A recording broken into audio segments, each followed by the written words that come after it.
Samantala, inihayag ng Department of Foreign Affairs na malaki ang may tutulong sa pagpapabilis ng proseso ng pagkuha ng pasaporte sa bansa ng bagong e-passport system at high-security printing service ng Apo Production Unit. Ayon sa DFA, lubos ang pasasalamat ng mga aplikante sa ipatutupad na bagong sistema na ito. Narito ang ulat ni George Bandola.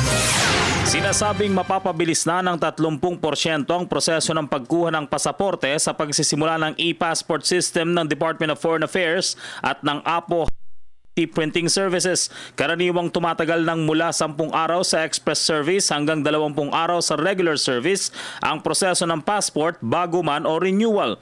Ayon kay Jerome Frias, isa sa mga signing officer ng DFA Consular Affairs Office, karaniwang tumatagal dahil sa dating sistema na kailangan pang ihatid sa printing office sa mga biometrics at picture grab sa mga aplikante. Pero ngayon, gagamit na ng high-speed internet service ang Apo para madaling makuha ang mga biometrics at pictures na maimprenta ng real-time ang mga pasaporte. Ang layunin po natin dito sa bagong system po natin ay mapababa yung release date. 5 working days sa express at 10 working days po sa regular processing. Karaniwang tumatanggap ng hanggang 2,500 aplikante araw-araw ang DFA sa passporting lamang base sa online booking na gagawin ng mga ito.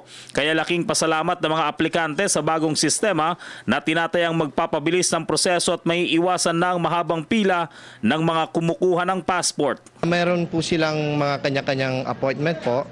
So pagkapunta po nila dito, dadali lang po nila yung kanilang birth certificate at saka government issued ID para sa pagproseso ng kanilang pasaporte. Clarification, no walk-in. Wala pong walk-in, sir. Kailangan mag-login sila dun sa www.dfa.gov.ph. www.passport.com.ph po for the appointment po. Para sa Telebisyon ng Bayan, George Bandola.